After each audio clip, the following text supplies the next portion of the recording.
Viewers like you make this program possible. Support your local PBS station.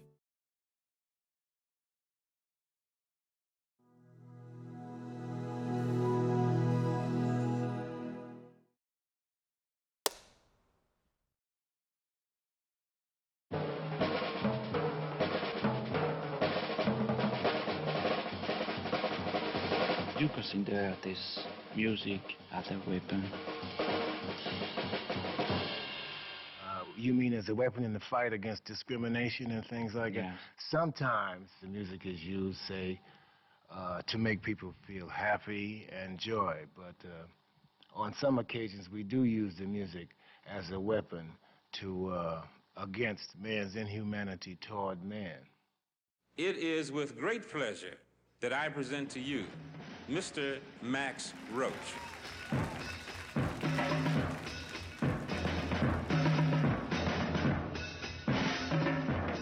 Well, jazz is, to me, a nickname.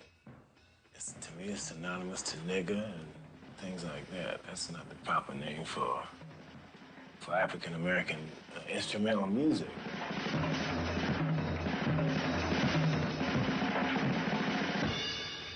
It never was a name that we, as musicians, gave to it.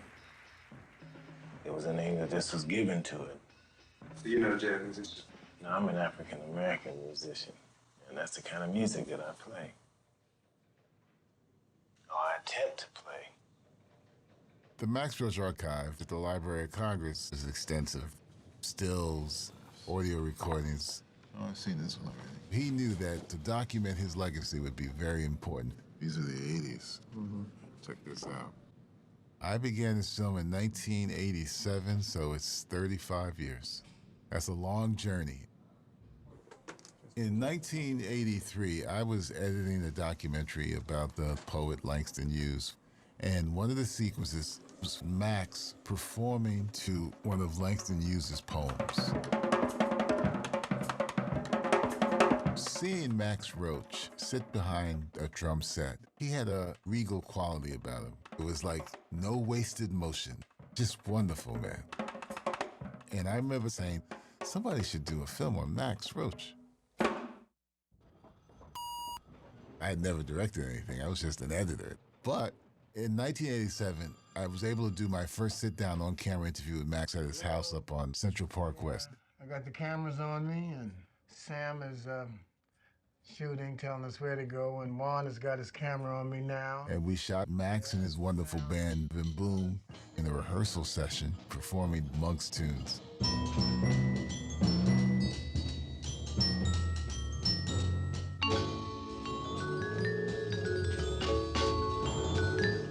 And unbeknownst to me, Ben Shapiro, a fellow filmmaker, was doing audio recordings with Max Roach. Ben was a drummer, and he had been studying Max's music and this book that had many exercises that had Max's approach to the drums. The drum set itself, Ben, is uniquely an American innovation. So I learned that as I was shooting Max Roach, Ben was doing a long audio interview where Max documented his whole life story. I'm into the whole political thing. To me, everything has that kind of meaning to it, you know. Now, after 3 decades, we're finishing this film to tell the story of Max Roach. Ready? Mm-hmm. Thank you, Max. Sitting down. I'm going to do an interview. How come you think, in your opinion, that your dad's not as recognized today, even in the 21st century, as a Miles Davis? I think it's the path he took. His life and politics. Yeah, how you doing? How are you? And then maybe it's just the way we are trained to hear music. You know, the drummer is not really supposed to be the lead. And he fought against that, and he created. You know, his drum inventions are just beautiful.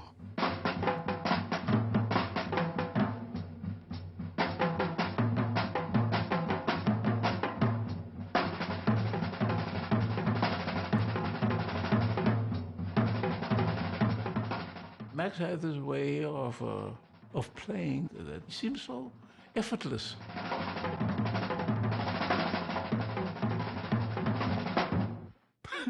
But when you understand what it is that it's quite unique and it's, yeah, it's deep.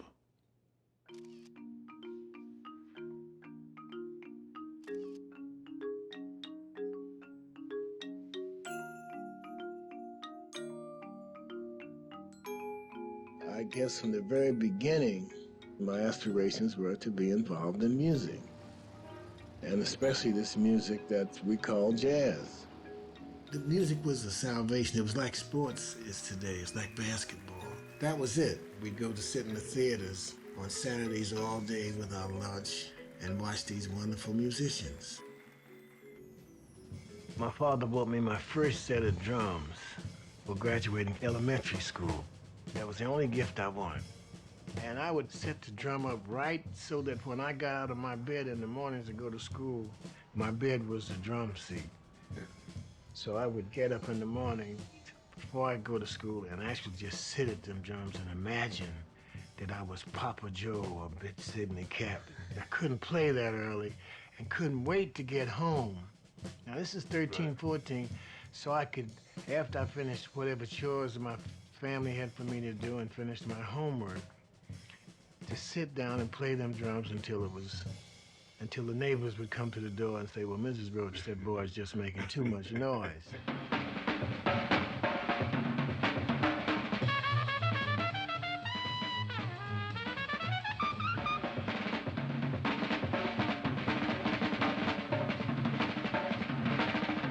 But that kind of discipline, you become almost a fanatic to it after you get involved in it.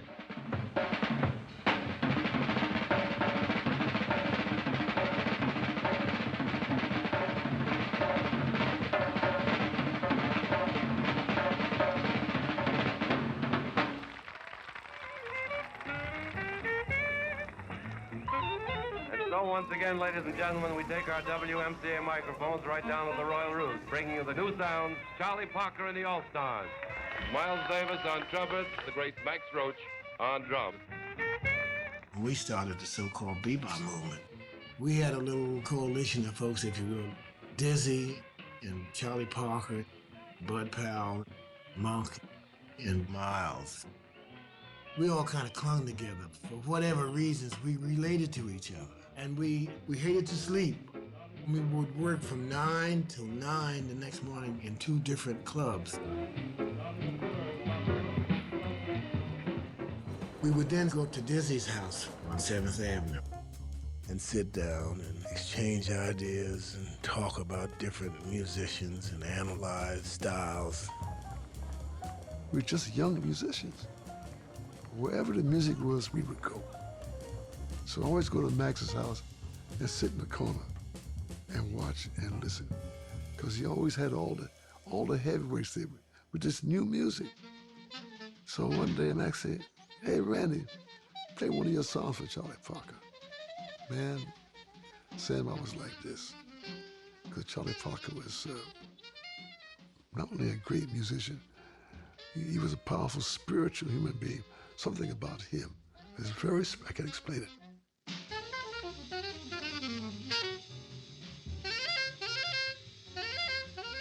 When Miles and I were working with Charlie Parker, his first piece would be his warm-up piece. It would be the fastest thing we performed for that night. And it would just destroy Miles and myself. You know, I'd be puffing and blowing. Miles would be, you know, it would just reduce us to nothing. He'd just breeze through it. And we would practice all day to get ready for this gentleman. I had a lot of freedom working with Charlie Parker. He would just write one sheet of music for Miles. He'd write a trumpet part. And he'd look over at me and just tell me that I had freedom to do what I wanted to do. I would find my own way.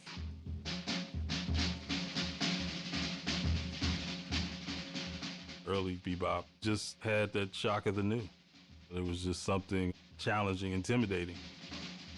You know, people just really couldn't figure out where you're supposed to pat your foot. And all of that is by design, you know. Rhythmically, melodically, harmonically. They wanted to just get up in the music and then just start toying with every aspect of it. There was a confrontation quality, forcing the audience to receive them on their own terms. And of course, it changed the content, the form, the virtuosity level of jazz forever. It just blew my mind to hear music played as well as they did with this new flavor and new harmonic and the speed.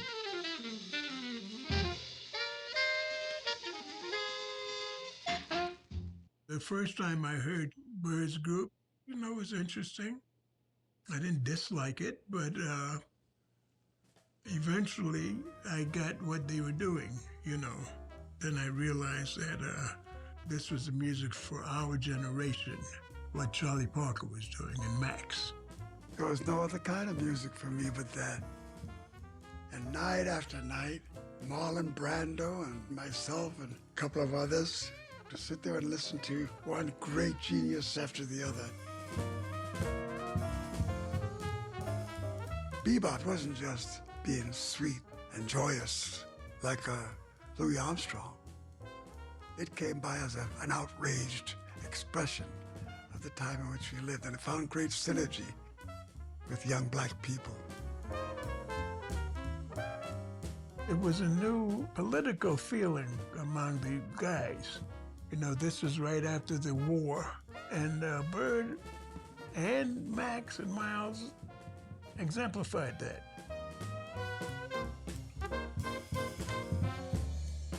I'm just so glad I came up with that kind of influence, because they were so progressive, and the goal was to get jazz musicians so they did not just have to entertain. They wanted to be an artist just like Stravinsky.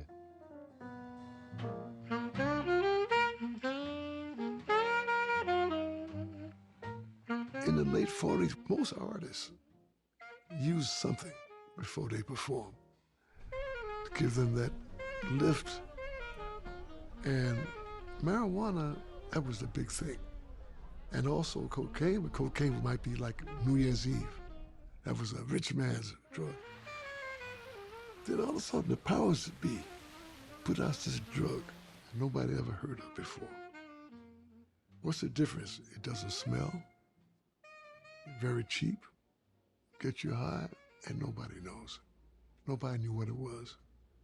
And they came with this heroin, and this thing spread. And so you got in that stupid trend of everybody else. And that's what Train and Miles and all of us did. But we weren't the only ones. Max had delved too. I was in a bad way as far as drugs and other things were concerned. I got in trouble and I got locked up. My mother came to get me out of jail. She did day work and she scrubbed people's floors. And she came, she said, son, I got calluses on my knees. And I thought she meant from scrubbing floors. So I said, Mom, when I get out of this nonsense I'm in now, I'm gonna see to it that you don't have to do that anymore. She said, no, son, I'm not talking about working, I'm talking about praying. I'm praying so hard for you to get your act together till my knees have calluses on them. And so I decided then I had to change my way of living. I went to the hospital. The hospital that took me in was a Catholic hospital. And the next morning when I woke up, the sister came into my bed and said that I had a daughter. My wife was in the hospital and Maxine was born. From that day on, my life began to straighten itself out as far as drugs and all the other things that were concerned. Max, you were very well known because of the many great records you've made with both Charlie and Dizzy. When did you form your own quintet?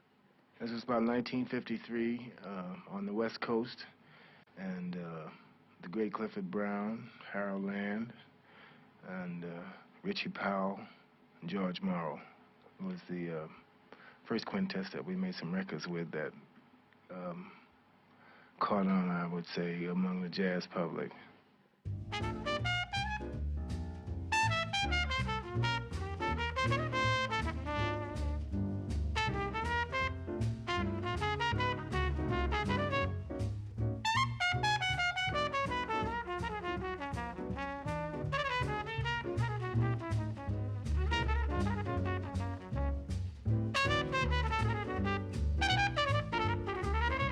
first time I saw Max Roach perform was in Chicago at a new nightclub called the Beehive. It was Max and Clifford Brown. And one of my friends leaned over and said something, Max is playing so loud I can't hear the rest of the guys, you know. And Clifford read his lips and turned around and said something to Max. And Max immediately softened down. And I regarded Max as God, you know. And the fact that he could accept criticism from someone that was younger than he showed me what a sensitive musician he was in the first place, you know.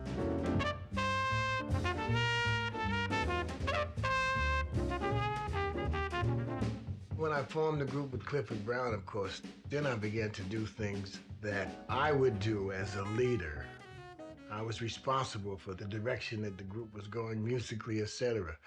And I had a chance then to develop the things I felt were important to what I wanted to do with the music.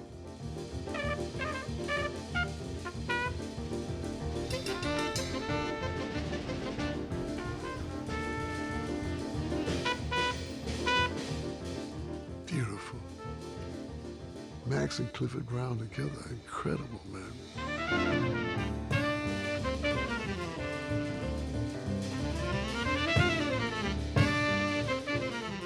Man, when we were kids in Philadelphia and they used to come, and we would be there for every note, because he was Max leading one of the most exciting groups of our time.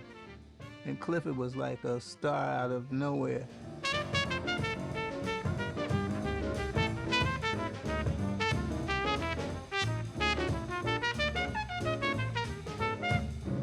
Brownie was one of the most complete musicians I had worked with. He could play drums, he played piano, and he was a good composer. We shared an apartment together, and I had a piano in it, so every morning we'd wake up to see who would get to the piano first. The beginning of the story, I had heard Clifford Brown originally on a record. I was in California at a place called the Lighthouse. I was asked to go out there on a 6-month contract. This was about 1951. I'll never forget Howard Rumsey riding me up and down this beautiful enclave on the Pacific Ocean out there in California trying to find an apartment. John Levine owned the Lighthouse. But finally, Mr. Levine said, listen, you know, I'm Jewish, and I had to buy up half of the goddamn town before I could get a place to live. Yes. But I'd heard Clifford on a record with J.J. Johnson. I'll never forget that record. I called him up, he said, fine, you know. He was about 22 at that time. And he had a great sense of humor. Never engaged in any kind of narcotics or anything like that. Never even drank, in fact.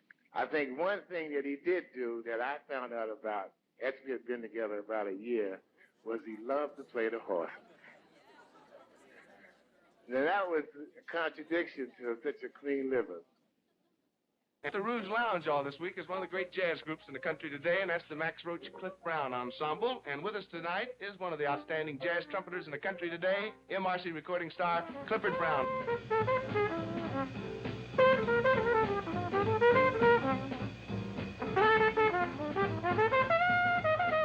Soft power. Beautiful, exquisite tone, but yet there was this controlled power, unsurpassed ability to handle that trumpet.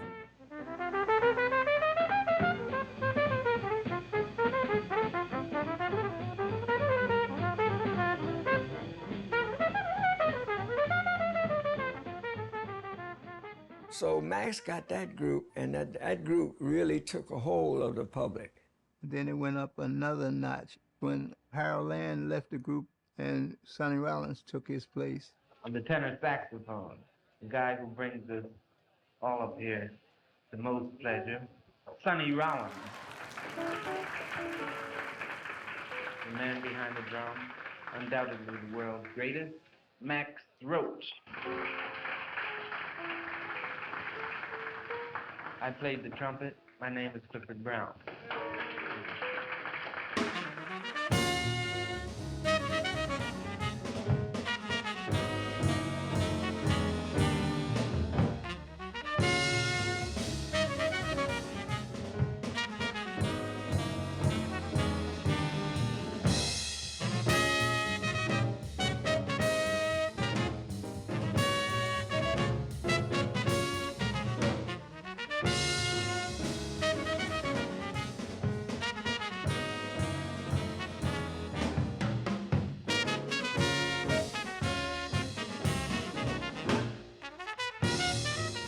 you have a Clifford Brown and a Sonny Rollins, that's a heck of a group. So you write accordingly, and you give them so much and then take it to another level.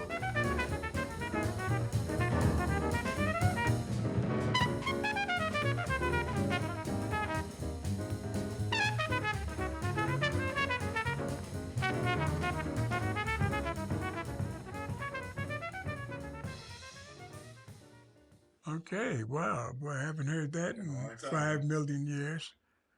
Their band was really going strong. Max Roach, Clifford Brown Band, or Clifford Brown, Max Roach Band, it didn't matter because they were that cool about ego and all this stuff. With them, it didn't matter. The relationship we had was something like nothing I'd ever experienced before. We respected and loved each other, and it was really like a family. We protected each other. And they all listened to me because I was the oldest. Everybody had their own music, but, you know, the concept of the band, as far as I can see, was Max Roach. Max Roach was really the figure. His drum style and everything was what the band was about, really. Plus, he was a god before I played with him. Yeah, he was a great drummer, but then everybody knew Max as sort of a big celebrity in the black community. I mean, it wasn't just the music community we knew him, but he then became like a movie star.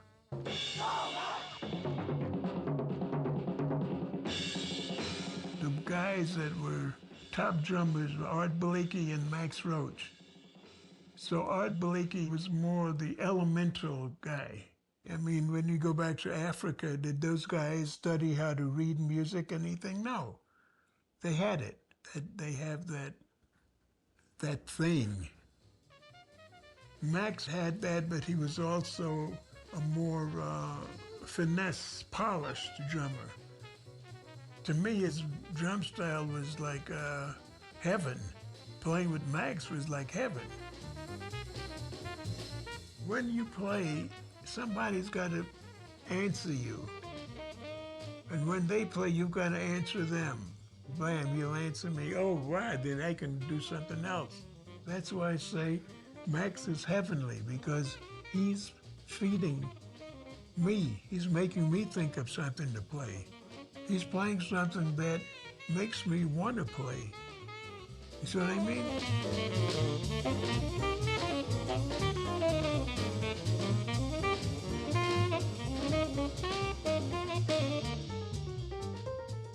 Max Roach, Clifford Brown group, recording-wise and performance-wise, they were all over the country. We were off. That was it. We worked like we could work 52 weeks a year. It was amazing. Just a moment that presented itself. We stayed 8 weeks in St. Louis, 8 weeks in Chicago, come out to the West Coast and work the club for 4 weeks. We were doing very, very well, traveling up and down this country, and Johnny drove a car and I drove a car. We had to stay in some funky hotels. And I don't like funky hotels. Broken down hotels which were in the neighborhood, black neighborhood. When African Americans came back for the Second World War, a lot of us expected a change in how African people were treated. But in the 50s, nothing had changed. Jim Crow, racism, was all there. Restaurants, you could go in restaurants and you couldn't sit down and eat, you know, you could take some out, take it out. They stand there and take the food and go out and take it in your car or in the bus or whatever we had to travel in. I went through that era. And that's, you know, it's horrible, man. You know, you can't sit down in a restaurant, come on. What am I gonna do? So it was tough being a black musician back then. Oh, definitely. He did tell me that once that he was stopped by the police in New Jersey, and the police said, "If you're a musician, play something for us." And my father threw his drumsticks at the police officer and said, "Motherfucker, you play." You know, and that didn't turn out well. But he said something which moved me so much about that period. He said if he didn't have the drums, he would have picked up guns.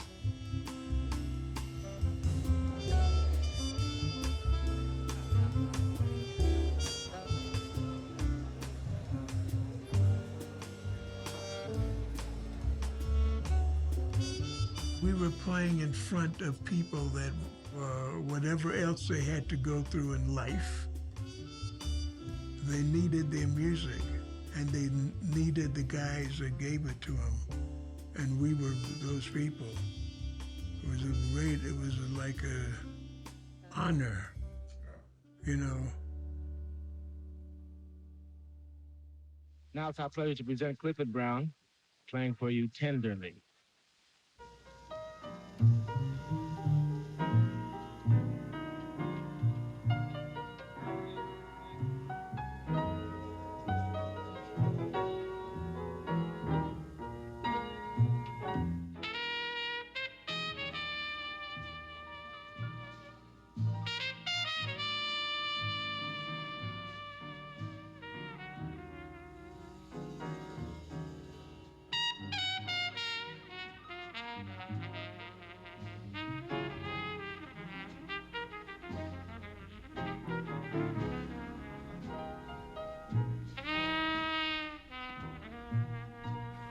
The Max Roach Clifford Brown group was performing at the Showboat in Philadelphia. That night, they were gonna get in the car and go to Pittsburgh, I think it was. Max didn't go that night. He was gonna go the next night and meet them there or something. But Clifford and Richard Powell, the piano player, Nancy, I didn't know her last name, but she and Richard had just gotten married. They got in the car together. Those three got on the turnpike, and that's when they had the accident on the Pennsylvania Turnpike, and all of them died.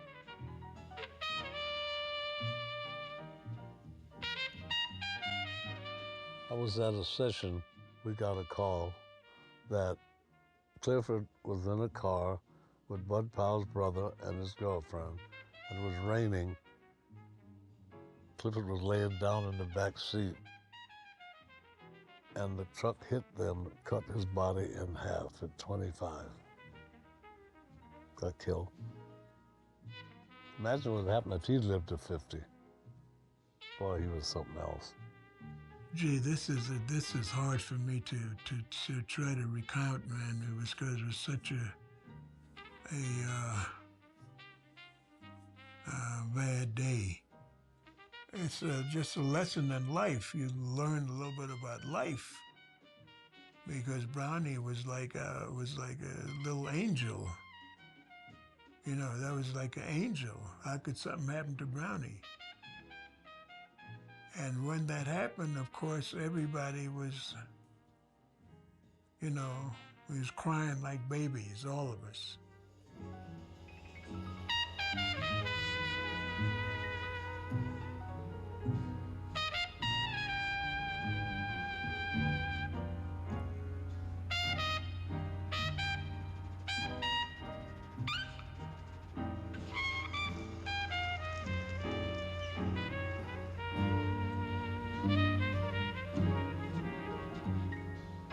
Clifford, he was a joy to work with.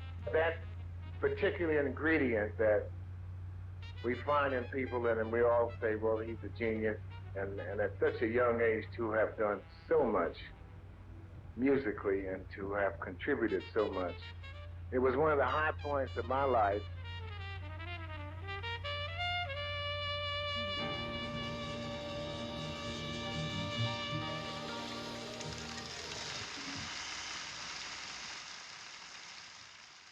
Max suffered. Max suffered, man. Max really suffered. Max had gotten to the point, and I don't know if this has even ever been spoken about, but I wonder should I speak about it now, as a matter of fact, because it's so personal.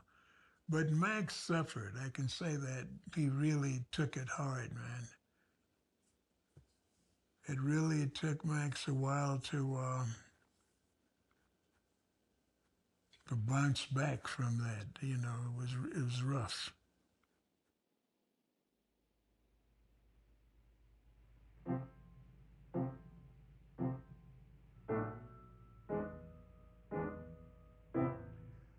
When that ship began to sail, it was like a bird without a tail.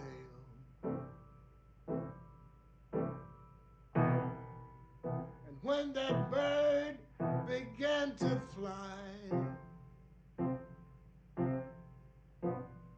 it was like an eagle in the sky.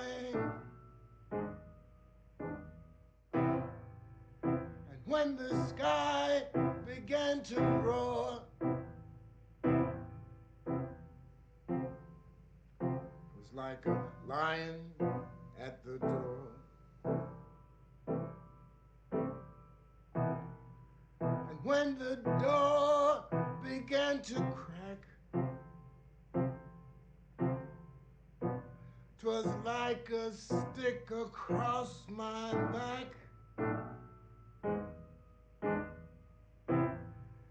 When my back began to smart, it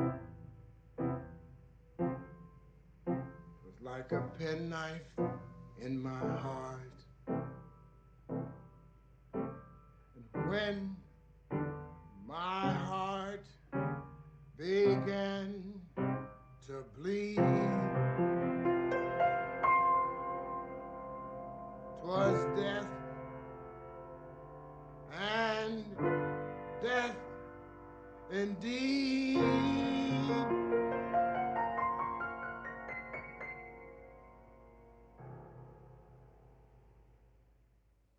When Clifford Brown died, everything altered. And my mother said that after the accident, my father was just screaming against God. It was a pivotal breakdown, you know, of all the dreams and hopes for himself and his family. And then soon after that, they were divorced. You know, there were 5 years after that we saw our father not often. After Clifford died, that shattered him. He would talk about how he went into an alcohol binge, and that life was hard. But that anger he felt from his head to his toes when it came out. He had a temper. And he was able to funnel that temper into his music ultimately. But if he wasn't doing that, when you're downwind of it, it can be devastating. We were scheduled to perform at the Pep's Show Bar in Philadelphia. Max's drums were behind me, and in the middle of my solo, the drums stopped. So I kind of looked behind me, and Max was climbing over the drums, coming toward me with a look on his face that made me put my trombone down and get ready for this onslaught that was on its way. And then we wrestled. And Max, being in the psychological turmoil that he was in, it was something that I couldn't fault him. He made missteps. With his family, he made missteps. With his music, he made missteps. But when I look at my father's life, there were pivotal people who he allowed in to rescue him in a way. There's a land of milk and honey. This beautiful young lady is very special to me. Abby Lincoln, the voice of our group. Every day it's bright and sunny. She was a star when I met her. She's very young. Everything seemed to come natural for Abby. She was always herself. I didn't know who he was. I didn't know anything about bebop. But anyway, they told him that he should come and see me, and he did. And he was very attentive and wonderful. We had a lot of fun.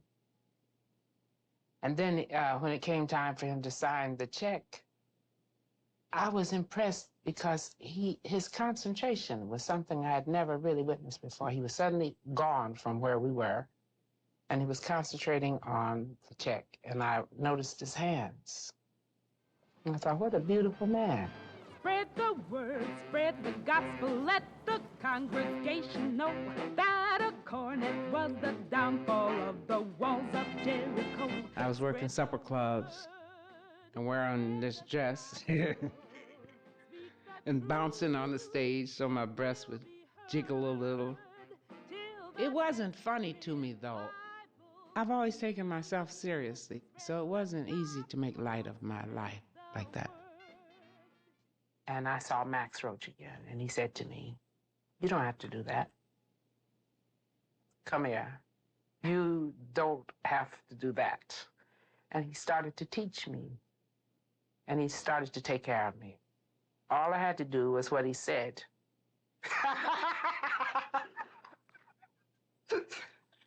I was pretty good at that.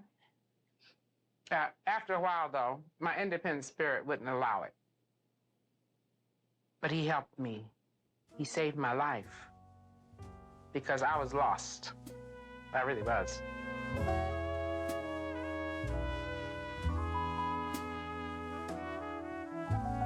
I brought to the relationship my experiences as somebody who worked in show business. And he brought to me the approach of the artist. But the collaboration was wonderful because for the first time it was a black man and woman. Well, Adley, besides being one of the world's most beautiful women, is an exceptionally talented human being. Of course, she's not only a fine singer, but she's a poet and playwright, and we all know she's an actress, you see. She has helped me a great deal to write more and to engage myself in the theater on a musical level, you see. Ain't you got no sweet love in you? My, how you carry on. Oh. Strange, but having met Max seemed to point up things for me. I had a chance to find out what made me tick. Ain't you got no love in you? My, how you carry on. My, how you carry on. My, how you do carry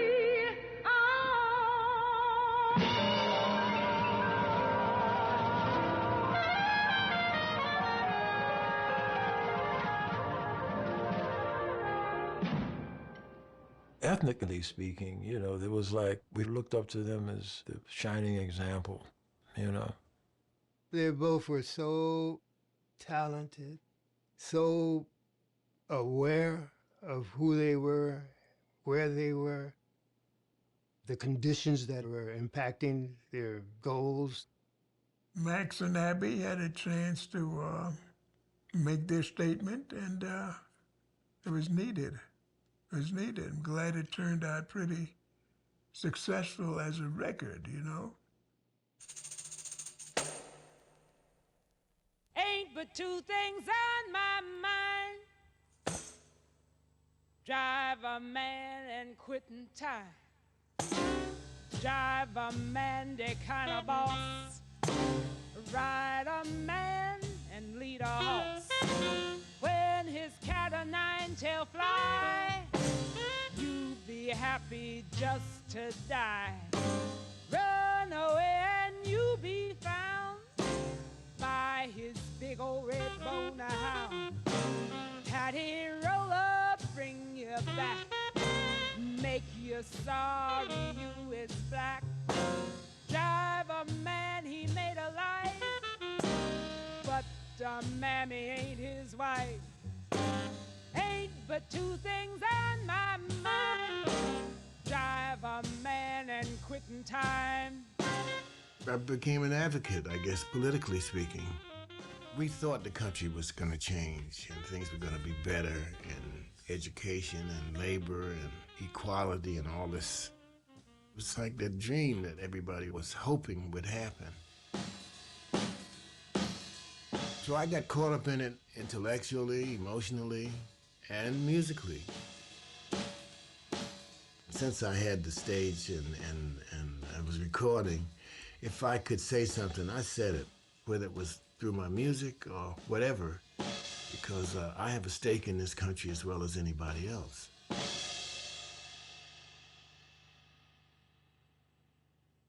As a young kid, I would play with my parents' records. I would just pull the records out and look at all the amazing images, black and white images in particular, and also sometimes abstract art. Because in certain record stores where people might have been racist, it'd be better to put just a piece of art on the cover as opposed to these black men that are just making music. And there was one record in particular that really fascinated me and kind of disturbed me. And this record was We Insist, the Max Roach Freedom Now suite. You see these brothers looking serious, turned, looking at the camera, at the viewer, and behind them is a white guy. Clearly, he wasn't trying to serve them. And what my parents would explain to me was that's a protest going on at a lunch counter. Like, we are demanding the right to be able to come into this establishment. We insist on these rights. And later, when I would grow up, I would learn that this was what many people consider one of America's first official protest records. The idea of the whole piece was to trace from Africa across the Atlantic in chains to the plantations and then the fight for freedom. Even today, a lot of people, even African Americans, they don't want to hear about slavery or whatever. It's like, that's a long time ago. Let's just be cool and whatever. But to celebrate our people having gone through that and surviving that and still having a lot of spirit, to create like a whole musical theme and statement about that, it's just brave, I think. I was very proud to have been a part of that. It was a learning experience for me because up to that point, I was more interested in performing. I was just interested in playing some bebop. And it was wonderful. You know, it gave me purpose. Max was very conscious about his blackness and was very much into uniting Black Americans with the African nation. He felt socially responsible to educate people about the things that he knew, and that's Max that I knew. Yeah, the Freedom Now suite. Yeah, I don't think has anything been done like that since.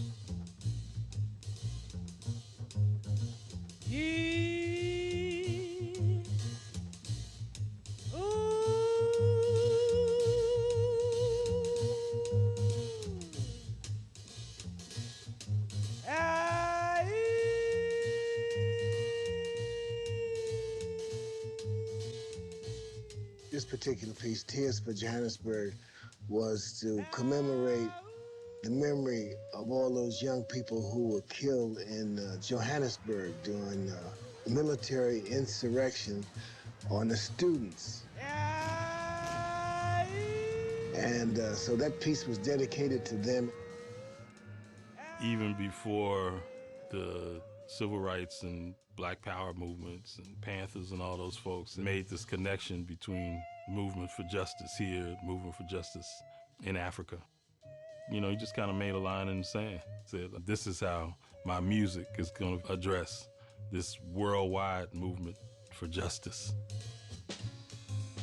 It resonated with us. The Freedom Now suite was with our quest for liberation in South Africa and in Africa. Because there was somebody you know, who really cared.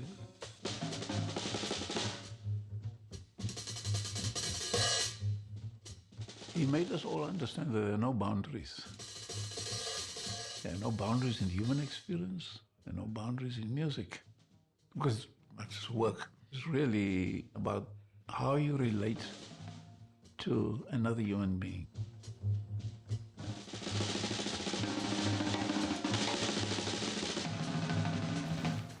So there was this interlinking, interconnection with experience and quest.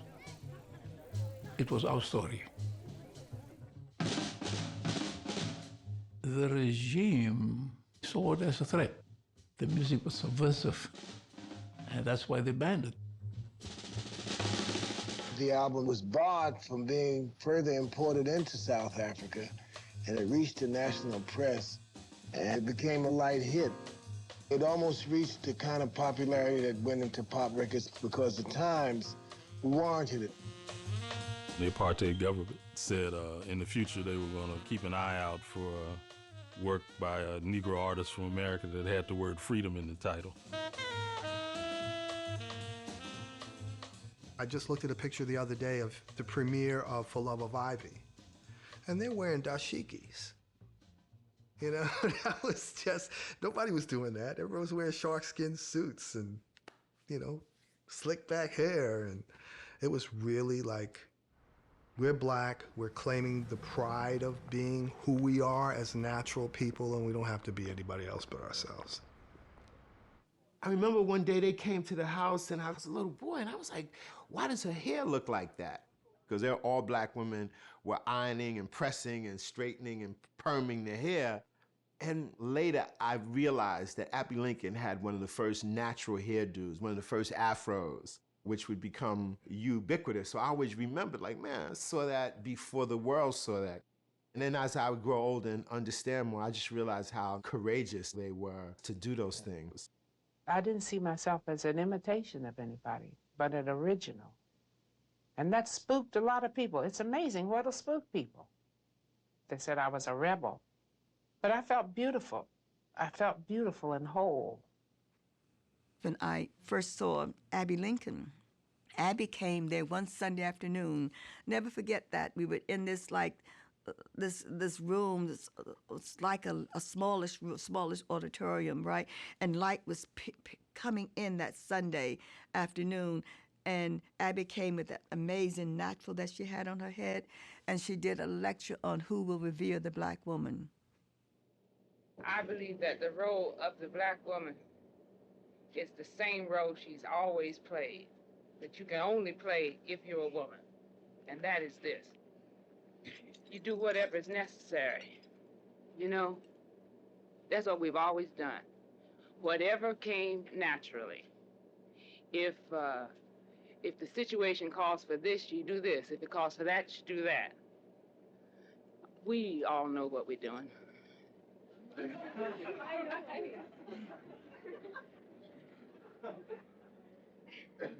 Very well. I've heard people say, we're not together. That's a state of mind. All I have to do is say, we're together. He says we're together. He says we're together. You say, when we're together, anytime, when people say you are not together, it's another one of those little phrases that if you grasp at, you're going to be hung with it. A lot of this stuff here, we're going to have to start weeding out, like little phrases that tend to make us look down on ourselves in any form, in any way possible. They were originators, and it made us originate also, to be originators. And you could not go back, you could not turn around, you had to go forward. And you went forward with a fast tongue, right? You know, and the music on that tongue, you know, and the curses on that tongue, you know, and the defiance on that tongue, but also at the same time, the beauty. Very few artists were activists at the time. And coming to the table with his prestige, he brought a lot of juice. I think he influenced a lot of other musicians to come in and to see our protest through Max's eyes. I still have a dream. It is a dream deeply rooted in the American dream. I have a dream that one day this nation will rise up, live out the true meaning of its creed. We hold these truths to be self-evident, that all men are created equal. But it ran up against a fierce enemy. And certainly those of us who spoke out against injustice became the target.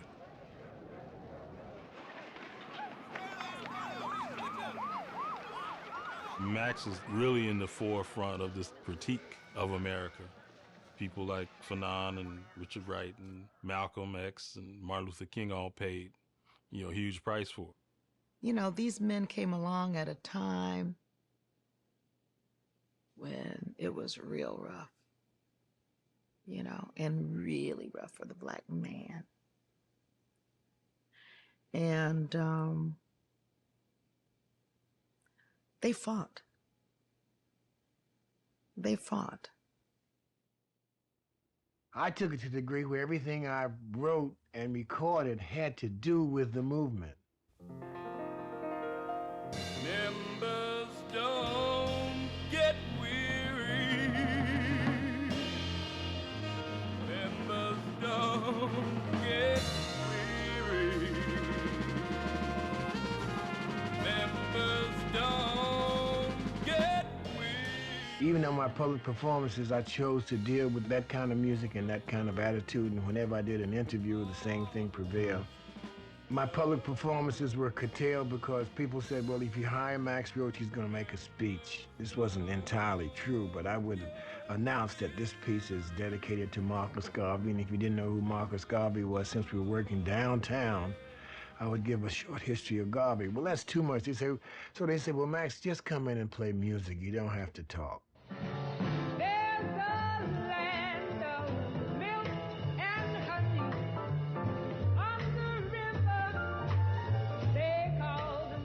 So how I really did subsist was to work with the groups that were doing things like that. Like the NAACP, they premiered the Freedom Now Suite. I would perform at rallies from Town Hall all the way up to the Armory uptown. Malcolm X, the Muslims would use the entertainment to bring people in so that they could talk about the socio-political situation that existed in the United States of America. Making political statements in jazz music was definitely on the radar of the government. The FBI was banning, blackballing. J. Edgar Hoover was known to send the feds to gigs to revoke your musician's license away so that you couldn't make a living. One time I went to meet him and I was looking for him and I couldn't find him. And I saw a man and he had a newspaper up, but it was like covered, like you see in the movies. And I said, well, that's the only person I haven't looked at. I saw the hands were brown. So I go around and he's like down like this. And I said, Max, he said, sit down, sit down, sit down. They're watching me. Just sit. I just wanted to see you. I want to see how you're doing. And I was like, I'm okay, but and he kept the paper up. And so finally I was like, Max, you got to put the paper down.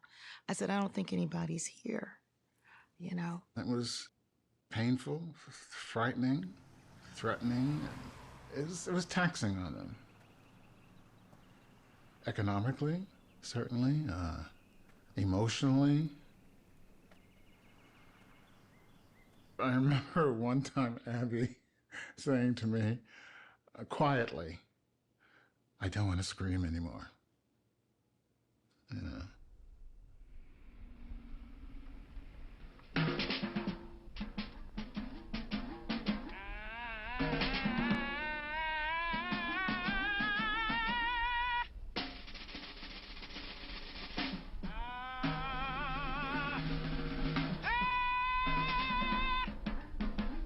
I don't know the true dynamics of the end of Abby and Dad's relationship, and he would never talk about it.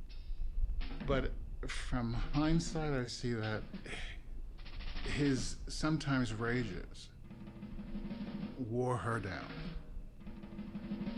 And in terms of the rage coming out of him, I don't see how he could have navigated through his life without it. In a society that was against you politically, economically and socially. And his expression of it being hard out there, it's hard out there, was something that drove him to the end of his life. The record companies and the industry in general were putting a lot of pressure on him to do what Miles did with Bitches Brew, to go electronic, and he refused. There were some musicians at that time who would say to me, forget about all of that. Why not just opt for making a lot of money and I could buy my freedom? Of course, I didn't believe that. But I remember when I did my last album for Atlantic Records, I was approached by the brass there, and they said, you know, Max, you know, you're the #1 this and you're #1 that. You know, you should be rich. And I said, yeah, you know, just why not? You know, I could go for that. And they said, well, all you have to do is do material that's familiar or coattail on hit tunes. They said, you know, when people are familiar with things, they accept them much more readily than they would with a lot of original material, new material, that is. So I thought about it and I said, the Negro spiritual. He says, okay, I'll do something popular. I'll do a gospel album. So he did Lift Every Voice and Sing.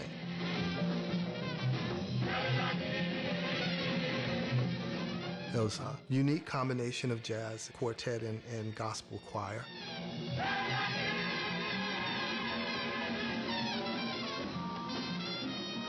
I love that album. You know, in the church, jazz was forbidden. It was my desire to bring these two forces together. The kind of material I used was something like Singing with a Sword in My Hand, Were You There When They Crucified My Lord, which to me was a spiritual that was a testament to a lynching. And we used the gospel choir and jazz musicians who improvised all through the arrangements.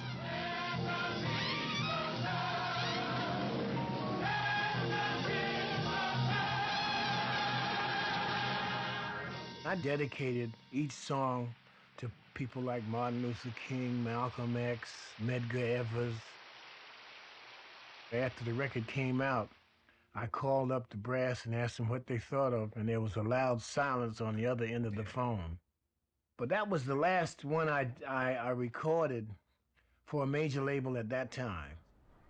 Here he was, he had a new wife, Janice, and twin infant daughters, and I think for a while it was hard. He had become depressed, you know, felt like a part of his life had ended. He asked me to replace Abby, and we had a show in Detroit.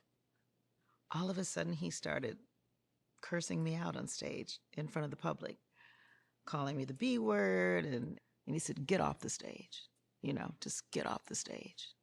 I mean, just, it was crazy.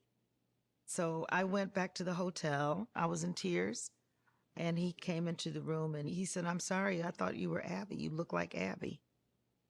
I remember one time he went through the house and broke every drumstick in the house, even on the little doll, little African statues. He would pull out the little ivory drumsticks and snap them.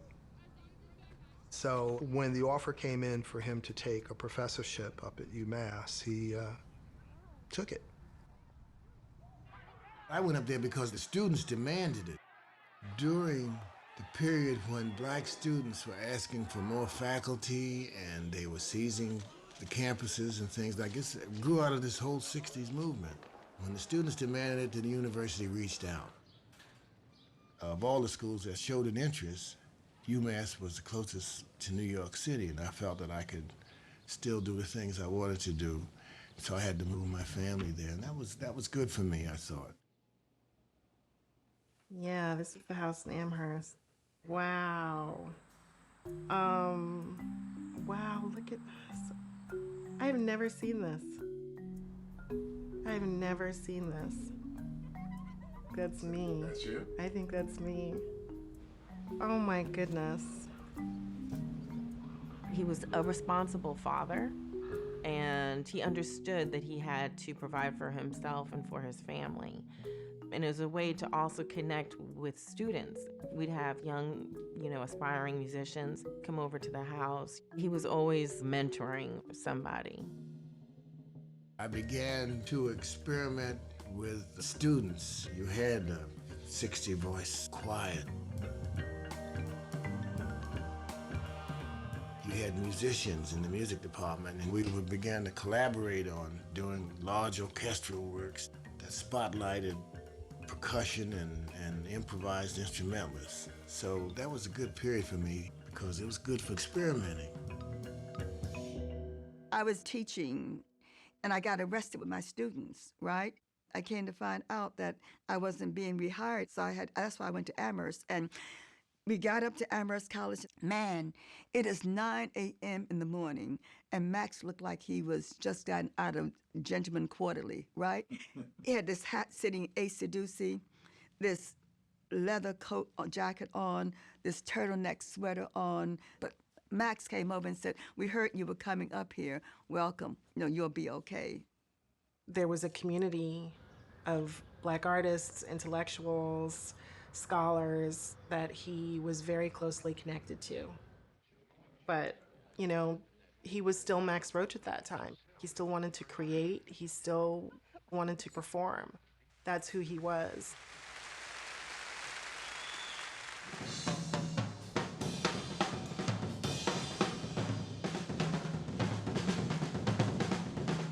Began to do these drum solos, concerts with drum solos. The composers and all, they say, well, you're just doing a solo with drums.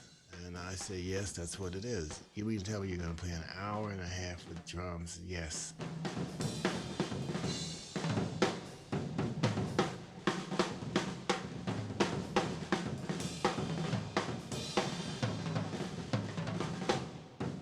Well, the guy says, man, I heard this piece, Max, but it didn't sound like music to me. And I say, well, in the sense of this area of music, when you talk about it didn't sound like Charlie Parker, or Duke Ellington, or Mozart, or Bach, or somebody like that, you're right.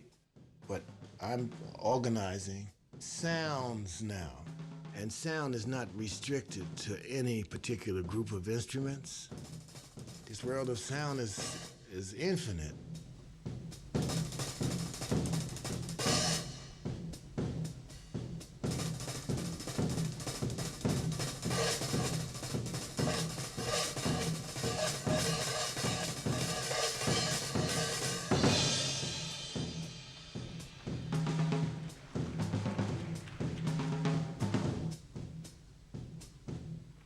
I wanted to put it all together logically and create a structure and a piece of sound architecture that makes sense and phrases that are rhythmic and that come out of the drum set itself. And Boom, of course, uses all those properties.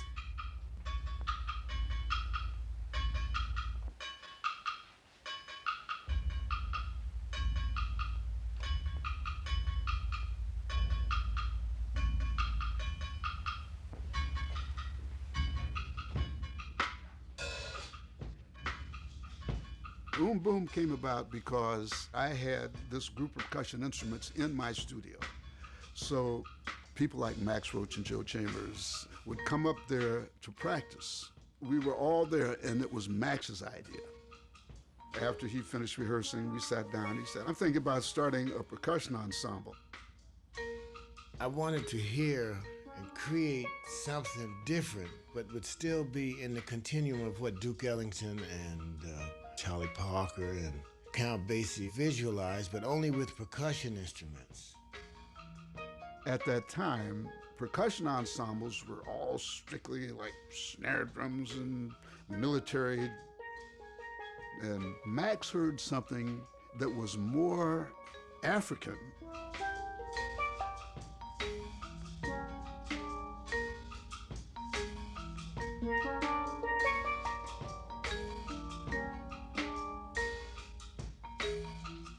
The music of Africa is very powerful.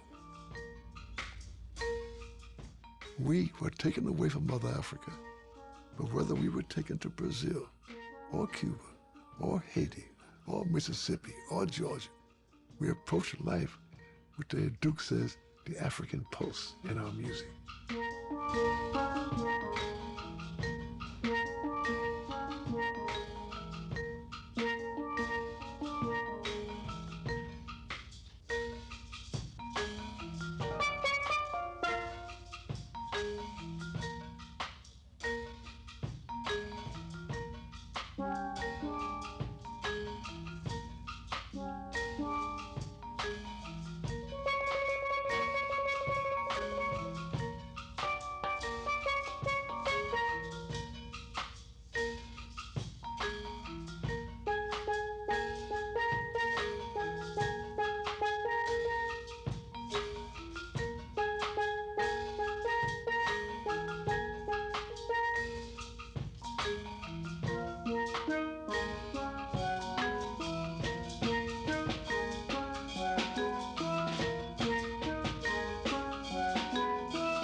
We decided we could just do anything we wanted. It doesn't sound like the African percussion ensembles. It doesn't sound like the European percussion ensembles. It doesn't sound like Kodo, the Japanese percussion ensembles. We could come up with our own musical personality.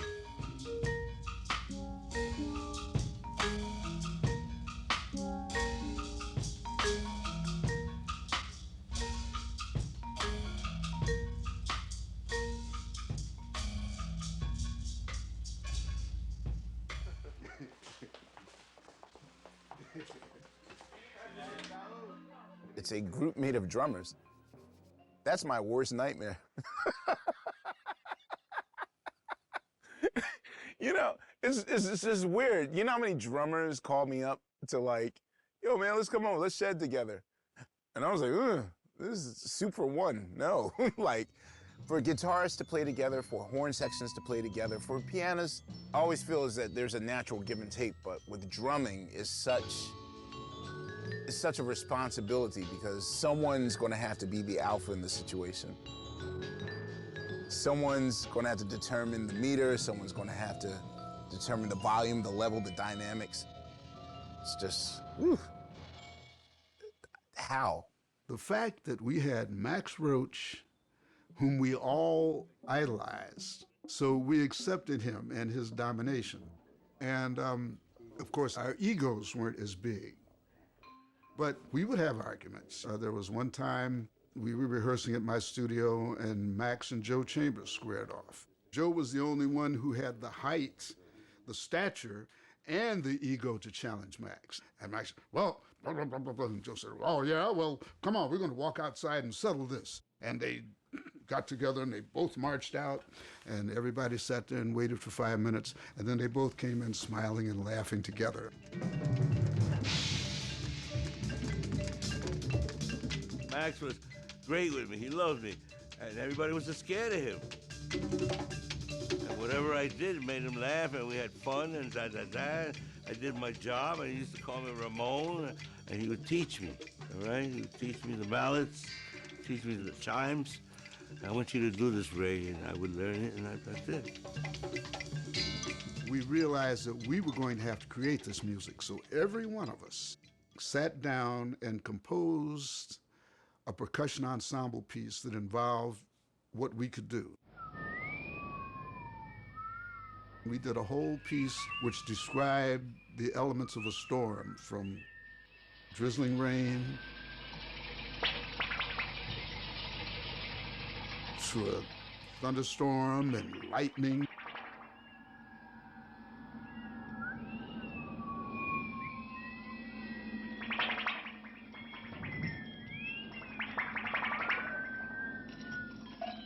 This was one of the first abstract pieces that we did that, you know, everybody just bought into.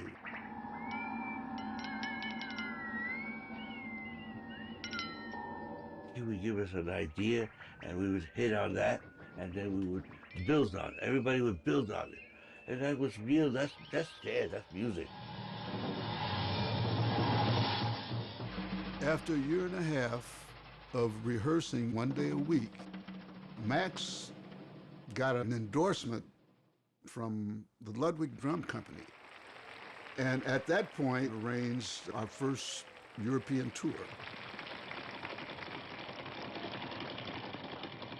That kind of established us as an entity, and we just kept rolling and kept performing.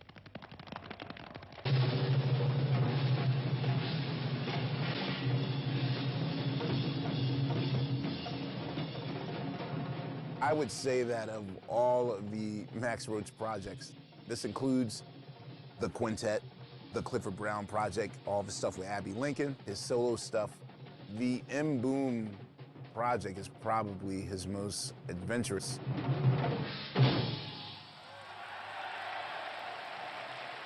Max was one of the people redefining what the music is going to be in every decade that he was active. He was never resting on his laurels, and he could have. A lot of bebop purists want Max and people that made that great music over 50 years ago. They'd want those guys to continue to play the same thing. And Max and those guys were always about that new and that next thing. Right about now, my man with the fresh approach, none other than the maestro, Max Roach. Check it out. Rock. The musical director at the Kitchen, a performance art space in New York, had a meeting with Max Roach, and the idea came, what about a performance? Max. This is still early 80s. Yeah, Max.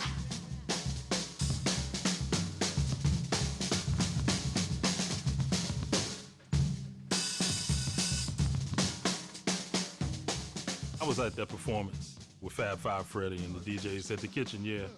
Max is there with his suit, you know, debonair, looking like Max Roach, you know. It's like, oh, new drum music is being made in the culture? Well, of course Max Roach is here. Most natural thing in the world. In some ways, he was kind of this living, totemic art piece, art object. When the rap craze came, it was another thing that excited me because I said, now this is the same thing I've been working on all these years. Because what they did was just use rhythm without using the rules of music theory. So when my peers say, well, Max, you know, you're dealing with these rap, that's not music, you know? And I say, well, it may not be music, but it's part of the world of sound that music is part of. And they created something that was very valid for me. He got the anarchic, disruptive aspects of their music. And it just gives you a sense of really his connection to blackness. Of course, my dad's like, look, Max Roach is on television. Like, he didn't care what else was going on. But I was kind of looking at my dad like, wait a minute. You realize, like, there's a fusion collaboration between the music I like that you detest and the music, like, this can work. We thank you very much. Max, Fab Five Freddy, see you later. The fact that he saw that vision before it became cool in the early 90s for you to mix your hip hop and your jazz together shows like how ahead of the curve he was.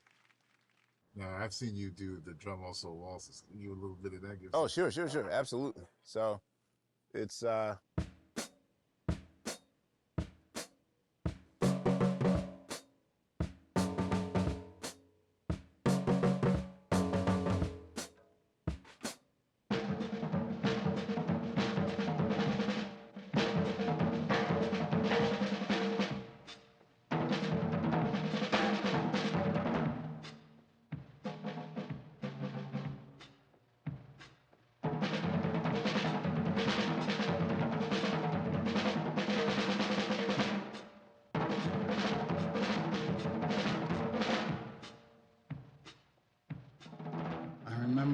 he'd look at the drum kit and he'd say, I'm just beginning to master this.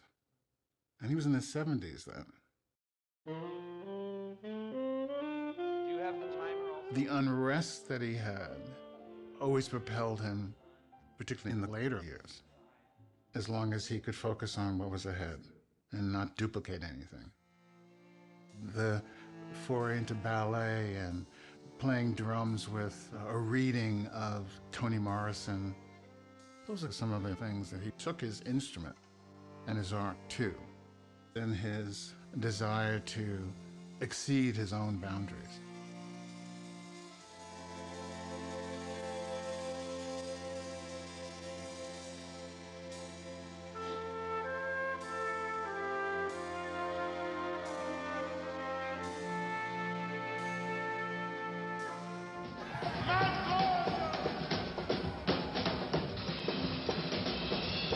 After a while, you expected to see Max Roach pop up in all these places and just really showcase his musicianship in so many different contexts.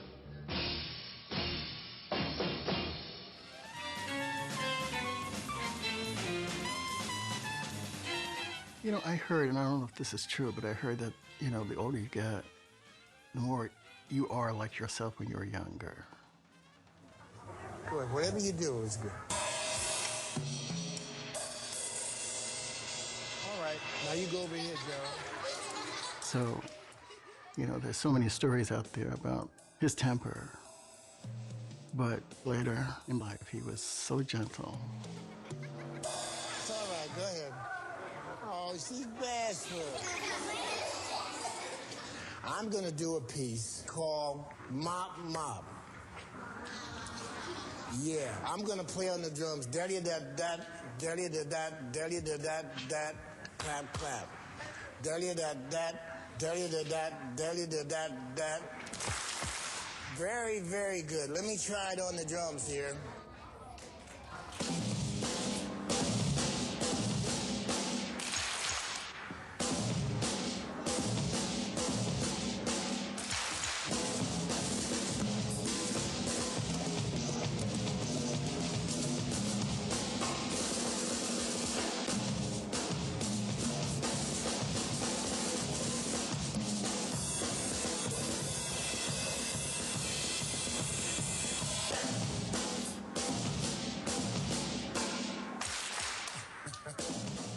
My artistic efforts is to show that we can be the strongest and most creative people instrumentally that there is. In fact, if I had never played music, I'd take pride in knowing that black folks are the greatest musicians in the world by way of Charlie Parker and Elvin Jones and Kenny Clark and Lester Young, etc.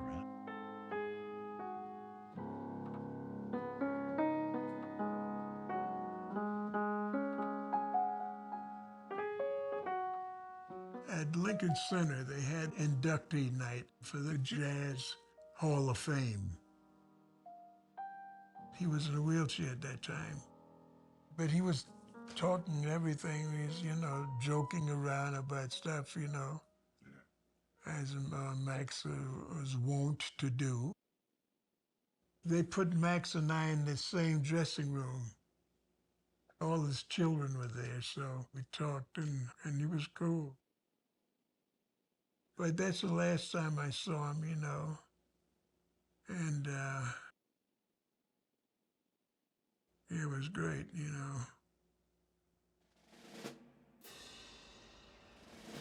Thousands of people gathered at Riverside Church in New York on Friday for the funeral of the legendary drummer, educator, and activist Max Roach. Maya Angelou, Amiri Baraka, Sonia Sanchez, and others credited Roach with helping to revolutionize the sound of jazz and for playing a prominent role in the struggle for black liberation at home and in Africa. I have come to sing a song of praise to the courage of black men in general, and Max Roach in particular.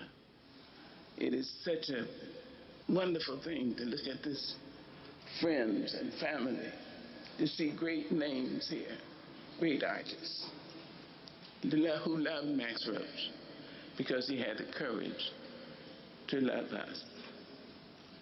And so I'm glad to say we had him.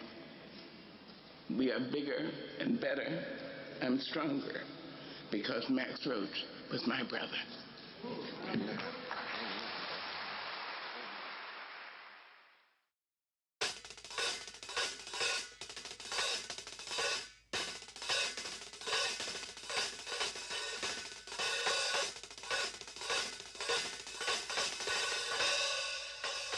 know, it's that kind of love that those giants gave us. They actually said, we love you.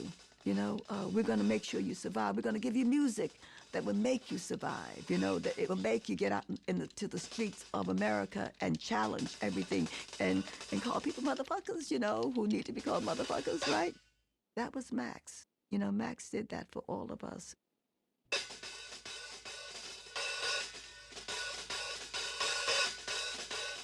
Max Roach didn't set out to become an icon of history. He did what he did because he felt it was his responsibility. He wasn't trying to be anything. He was already it.